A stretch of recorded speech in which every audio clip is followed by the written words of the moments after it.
আসসালামু আলাইকুম। মাগুরা বিএনপি মানেই আলী আহমেদ, আর আলী আহমেদ মানেই মাগুরার বিএনপির সবচেয়ে বড় শক্তিশালী ছায়াদানকারী বিএনপির বড় বটবৃক্ষের নাম। আমি এই কথাটা কেন বললাম, একটু পিছন থেকে না আসলে বর্তমান সময়ের যারা এরা ধারণা করতে পারবেন আমি কেন বললাম।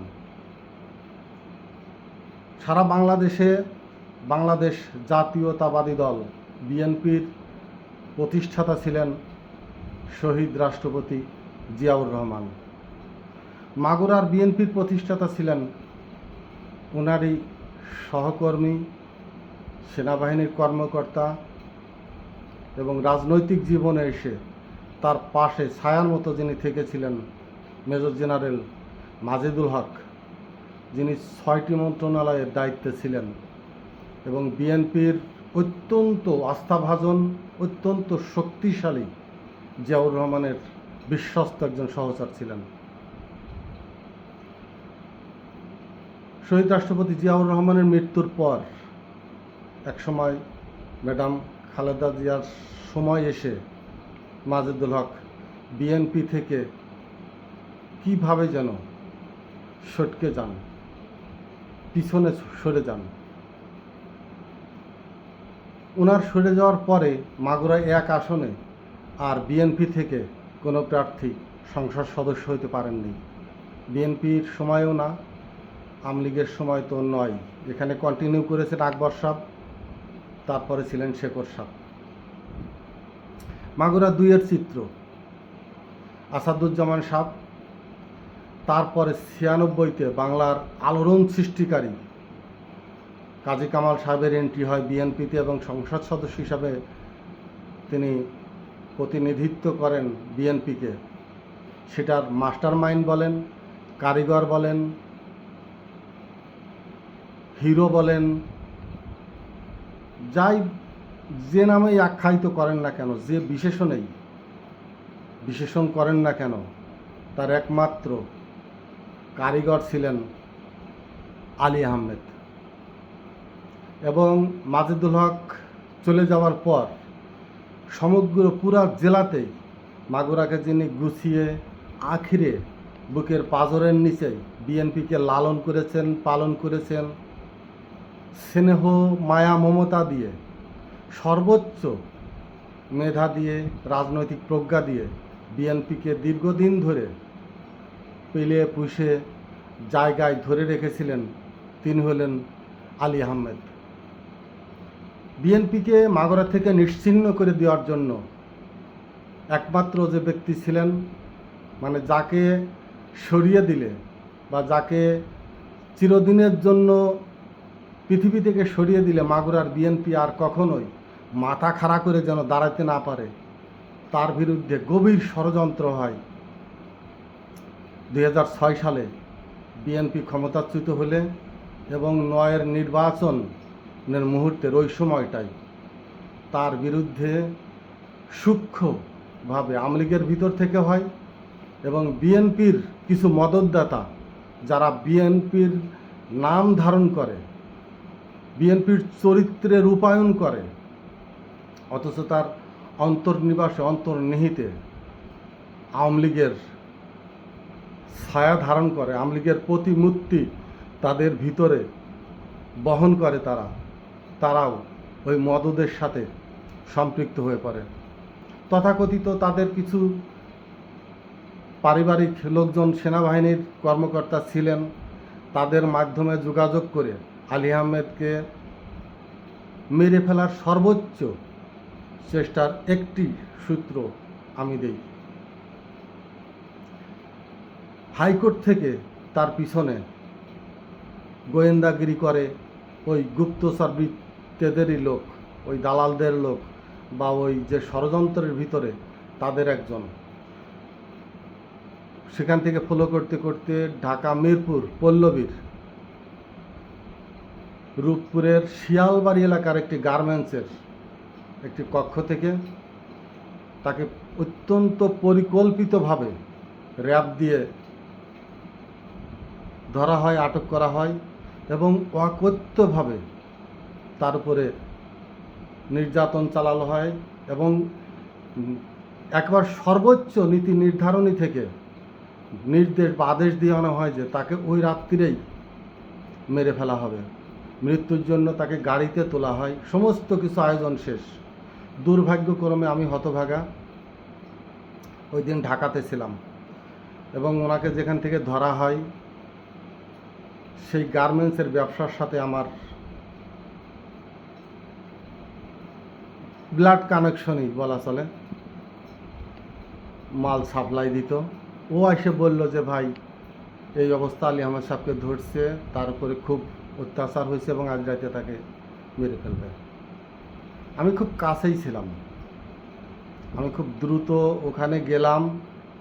গিয়ে প্রথম যাদের সাথে কথা বলি অপরিচিত, হুট করে ভাগ্যক্রমে একসাথে চাকরি করে আসছি দীর্ঘদিন, খুব খুব ক্লোজ ছিলাম, এক বিছানায় ঘুমাইছি, যে কোনো কিছুই ভাগাভাগি করে খেয়েছি, এত খুব সুসম্পর্কের একজনকে আমি পেয়ে যাই এবং ওর সাথে আলাপ করি। আমার বলে যে ভাই, নাম ধরেই বলে যে হাবিব এই অবস্থা, তো রিপোর্ট খুব খারাপ, একবারে মানে রেড লিস্টে নাম, এবং সেটা আজকে রাত্রি কমপ্লিট করে উপরে রিপোর্ট দিতে হবে। আমি বললাম সম্ভব না, তুই কি করবি সেটা কর, কিছুই করা যাবে না, কি করবি কর। ভাগ্যক্রমে তখন খুলনা বিভাগের র্যাবের জোন কমান্ডার ছিলেন কর্নেল শামস। আমি শামস সাহেবের সাথে ওইখানে বসেই, ঢাকাতে বসেই কথা বলি, স্যার হেল্প করতে হবে, সমস্যা এটাই।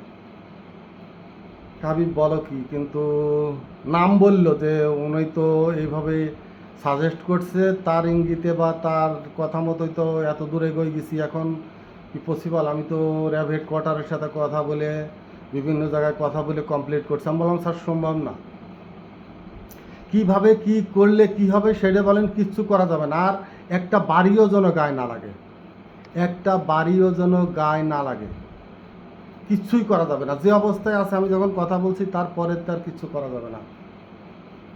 পরে বললো তাহলে তুমি ফোন কেটে দাও, আমি ওদের সাথে কথা বলি। নামটা হয়তো রুশদি বা র দিয়ে ওখানকার র্যাবের যে কর্মকর্তা ছিলেন নামটা ছিল। আজকে যে ভিডিওটা করব তখন তো জানি না, তাহলে হয়তো স্মৃতিতে আরও ভালো করে লিখে রাখতাম মেমোরিতে। অনেক কিছুই মনে নেই, কিন্তু সারমর্ম যেটুকু মনে আছে।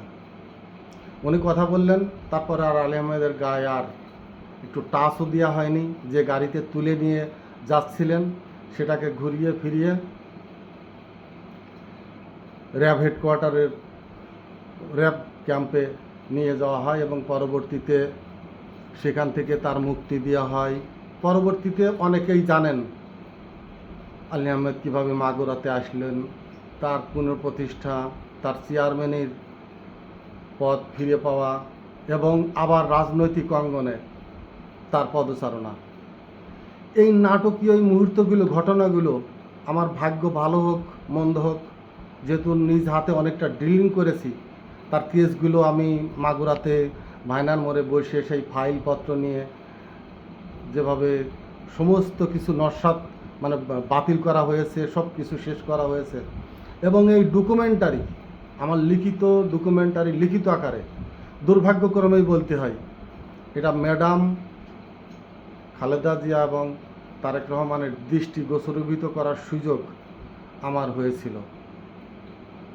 যাক, সেই আলী আহমেদ যাকে মার্ডার করে দিতে পারলে মাগুরাতে একচ্ছত্রভাবে আমলিগের দ্বিতীয় গ্রুপ বি টিম বিএনপির ক্ষমতায় আসীন থাকতো এবং আমলিগ বিএনপি সম্মিলিত একটি সিন্ডিকেটের মাধ্যমে তারা ক্ষমতাকে ব্যবহার করে যেত এই 1 ও 2 আসনে, কিন্তু সেটা হয়নি।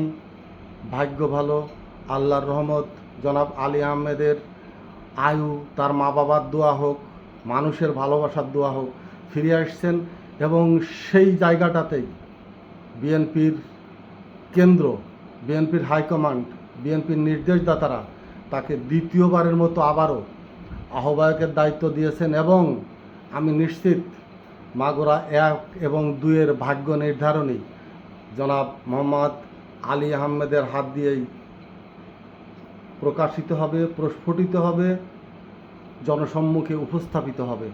এবং মাগুরা 1 তো সে নমিনেশন পাবেই, 2-এরটাও তার মতামতের অপেক্ষায় থাকবে বিএনপির সংসদ নির্বাচনের জন্য যাদেরকে যে কমিটি করে দেওয়া হবে তারাও জনাব আলী আহমেদের কাছ থেকে অনুমতি নিক, সাজেশন নিক, কথা বলুক, যেটুকু যাই করুক না কেন তার বাইরে যাবে না বিএনপি। এটুকু সবার মেধায় মগজে যেন পরিষ্কারভাবে ঢুকে থাকে। সাদা ভেড়া, সাদা মূলা যাই ছেড়ে দিন না কেন, এই শ্রাবণের দিনের যে কাশফুলের শুভ্র সাদা যে রূপ কাশফুলের, সেই ভেড়ার রং বলেন আর সাদা মূলর রং বলেন, কাশফুলের সাদার মতো সুন্দর হয় না, শুভ্র হয় না। যে যাই বলুক, সাদা মূলের মতো, সাদা ভেড়ার মতো, যে যাই করুক না কেন, শ্রাবণের কাশফুল মাগুরার আকাশে আলী আহমেদ, এটা বুঝতে হবে, ধারণ করতে হবে। এটা যদি বুদ্ধাজনেরা না বোঝে, বুদ্ধাজনদের যদি অন্য কোনো লিপ্সা ভিতরে কাজ করে, যদি পোকা মাকড়ের আস্থা করে হয় তার রুহের ভিতরে, আত্মার ভিতরে, তার গায়ে যতই সেন্ট মারুক মুখের কথায় দুর্গন্ধ বের হবে। আমার এর আগের একটা ভিডিও আছে মাতব্বরের মুখে গন্ধ। তো মাতব্বরের মুখে গন্ধ মানেই দেখতে সুন্দর। ওই যে একটা তরকারি আছে ধুন্দল বলে আমাদের আঞ্চলিক ভাষায়, দেখতে ধুন্দল কিন্তু রান্নার পরে তিতফল, তিতে খাওয়া যায় না। দেখতে সুন্দর মাকাল ফল, ভিতরে বিড়ালের মল। তো সৌন্দর্য দেখে, সুন্দর দেখে বিমোহিত হওয়ার কিছু নেই। এটা আবেগের জায়গা নয়, দৃষ্টিনন্দনের জায়গা নয়। এটা দেশের মানুষের এবং এই আসনের জনগণের, ভোটারদের, নাগরিকদের ভাগ্য উন্নয়নের সাথে জড়িত। বিএনপির ভবিষ্যৎ প্রজন্মের সুন্দর স্থান, শক্তিশালী ঘাঁটি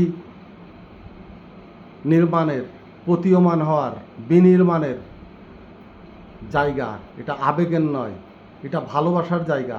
এটা ভয়ে ভালোবাসা নয়, এটা শ্রদ্ধার ভালোবাসার জায়গা। কিছু জায়গা বুঝতে হবে, কারা মানুষকে ভয় ভীতি দেখিয়ে সালাম নেওয়ার চেষ্টা করছে আর কারা বিনয়ী হয়ে মাথা নিচু করে থেকে সালাম নেওয়ার চেষ্টা করছে। তফাৎটা বোঝার চেষ্টা করতে হবে। কারা হুমকি ধামকি দিয়ে অনেক কিছু পাবার চেষ্টা করছে, আর কেউ হুমকি ধামকি নয়, হুমকি ধামকি শুনে নিজেকে তার সাথে মিলিয়ে নেওয়ার জন্য চেষ্টা করছে। কে প্রকৃতপক্ষে বিএনপির রাজনীতি করে, বিএনপির ভোটে নির্বাচিত হতে চায়, আর কারা গণনেতা হয়ে সামগ্রিকভাবে সবার ভোট নিয়ে নির্বাচিত হতে চায়। গতকাল যে আমার গায়ে ঢিল ছুঁড়েছে, আপনি যদি তার নেতা হয়ে আমার কাছে ভোট চেতে আসেন, ভোট কোথায় দেব এটা বোঝার সময় এখন। এই নির্বাচনে না ভোটের জায়গা রেখেছে, না ভোটের ব্যালটে সিল মারার স্থান রেখেছে। যদি কেন্দ্র ভুল করে, আমি এর পরের আরেকটি ভিডিও বানাবো, কেন্দ্র ভুল করে শুধু গুনে যাবে না না না। অতএব সূক্ষ্ম বিবেচনায়, সূক্ষ্ম নির্বাচনী আগামী দিনের সুগম পথ করে দাঁড়াবে বিএনপির জন্য। আলী আহমেদের সালাম নিন, ধানের শীষে ভোট দিন। আসসালামু আলাইকুম।